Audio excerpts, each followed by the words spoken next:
ఎవరినో తక్కువ చేసి మాట్లాడతావు, ఎవరినో కావాలని గిచ్చి మాట్లాడతావు, వాడేమండో నువ్వు అన్న మాటకు బాధపడి ఇంకేం చేయలేడు, అలా మౌనం అయిపోతాడు. ఎందుకంటే నీతో ఆడు వాదించడు, ఎందుకంటే ఆడు నీలా గర్విష్టి కాదు కనుక వాదించడు, సైలెంట్ అయిపోతాడు.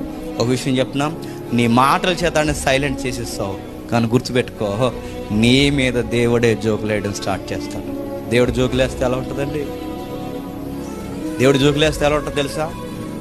ఇంకా లైఫ్లో దారిని పోయి కుక్క కూడా చూసి మనల్ని నవ్వుతుంది. గుర్తుపెట్టుకో, కుక్క పనికిరాని కుక్క కూడా మనల్ని చూసి నవ్వుతుంది. ఎందుకంటే నువ్వు కుక్క కూడా లోకి అయిపోతావు. దేవుడు నీ మీద జోకులేయడం స్టార్ట్. దేవుడు జోకులేయడం అంటే డైలాగులు చెప్పడు, ఆముడి అయిపోయేలా చేసేస్తాడు జీవితాన్ని.